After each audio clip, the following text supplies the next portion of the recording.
అయిపోయిందో ఉమ్, దానిలో అంటే ఆ నిశ్చలతలో, ఉమ్, ఆ శూన్యతలో ఉమ్. ఒక నూతనమైంది, ఒక కొత్తది ఆవిర్భించేస్తుందన్నమాట. ఆవిర్భిస్తుంది. అవునమ్మా, అవును. చూసారా? ఆ మనసుకి ఇంకే భారం లేదు, తేలికైపోయింది. లేదు, తేలికైపోయింది.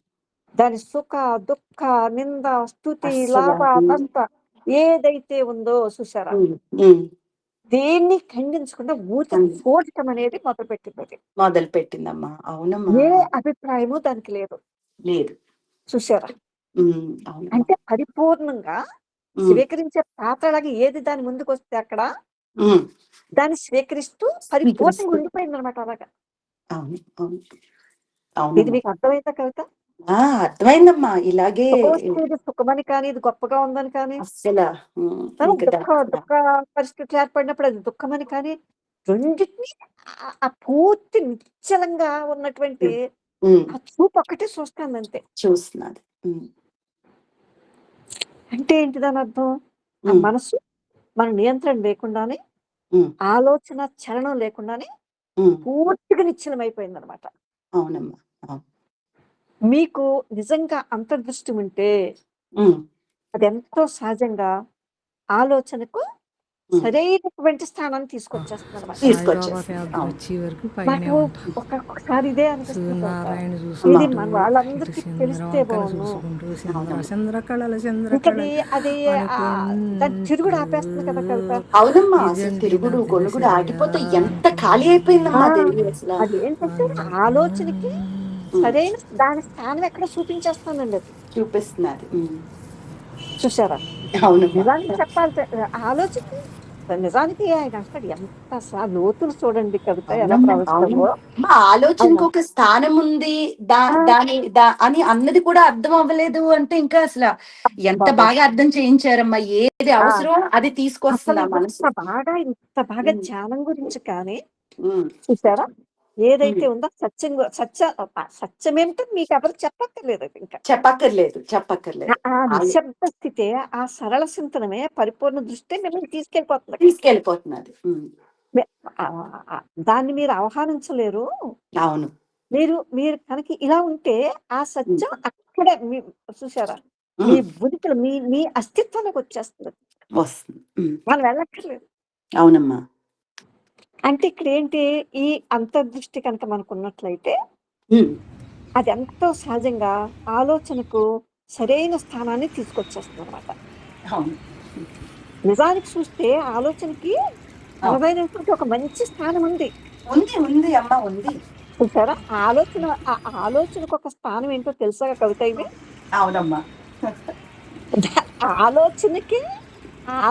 ఆలోచనకి నిశ్శబ్దం అయిపోతుందంట. గొనుగుడు ఆగిపోతుంది కవిత.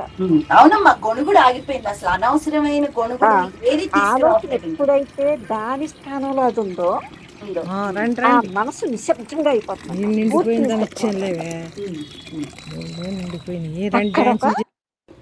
మౌనం, మహామౌనం ఉందంట. చూసారా? అవునమ్మా. మౌనం, నిశ్శబ్దం అన్న ఆ మాటలకున్న అర్థాన్ని మీరు గ్రహిస్తున్నారా అని మళ్ళీ ఇంకొకసారి మనల్ని అడిగారు. అవునమ్మా. ఎందుకంటే ఇది ఒక మాదక ద్రవ్యాన్ని తీసుకుని ఒక మంత్రాన్ని లేదా పదాన్ని మనం పునశ్చరిస్తూ ఉంటే ఆ మనసును నిశ్శబ్దంగా ఉంచగలరని మీకు తెలుసు. అవును. నిరంతరం అదే పనిగా వదిలివేస్తుంటే మన మనసు ఆ సహజంగా నిశ్శబ్దంగానే ఉంటుంది. కానీ అటువంటి మనసు మూర్ఖమైందని కూడా చెప్తున్నాడు అనమాట. ఎందుకని ఒక దాని కారణాన్ని తీసుకుని నిశ్శబ్దమైంది కదమ్మా. నిశ్శబ్దం చేసావు. అవును. చూసారా? అవును. అప్పుడు దానిలో సారం ఎక్కడుంది? అందుకే నిస్తేజ మీకు అర్థమవుతుంది కవిత ఇక్కడ. అందరికీ అర్థం అవ్వాలని నేను అనుకుంటున్నాను. అవునమ్మా. అమ్మా, అది ఎందుకు నిస్సారమైంది అంటే కాసేపే ఉంటుంది, అది మారిపోతుంది మళ్ళీ. మన మనస్థితి దాని మార్పులు అది తెలీదు, లోతు తెలీదు. ఉపరితలంలోనే అది ఒక రూపధ్యానం నామధ్యానం చేస్తుంది అనుకోండి కవిత, దానికది పూర్తిగా నిశ్శబ్దం అయిపోతుంది. అవునవును. మనం అనుకుంటే సమాధిలోకి వెళ్ళిపోయారు అనుకుంటాం. అవునమ్మా, అవును, సమాధి అంట.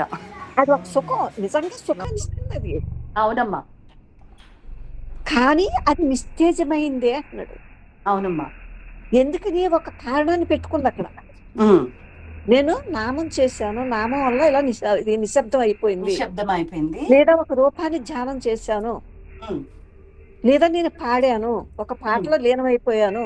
ఉమ్, అంటే దానికిలా నిశ్శబ్దం అయిపోయింది. నిశ్శబ్దం అయిపోయింది. మీకు అర్థమవుతుందా? ఆ, అది అది మొక్కై ఉంది కదమ్మా, ఒక దాన్ని పట్టుకుని ఆ, నిశ్శబ్దం అయింది. ఆ. మరి ఒక ఇది దాన్ని ఇది ఒక ఎందుకు? కారణంతో నిశ్శబ్దమైంది అది. అదే అదే కవిత కోట్లాది మంది ఇప్పుడు వాళ్ళు చూస్తే ఉమ్, మన ముందు అనేక సంస్థలు ఉన్నాయి, ఆలయాలు ఉన్నాయి, రకరకాల ధ్యానాలు, మార్గాలు అన్నీ ఉన్నాయి. అవునమ్మా. అసలు ఇది ఇది కాదని ఎందుకు తెలుసుకోలేకపోతున్నారు ఇది? అవునమ్మా.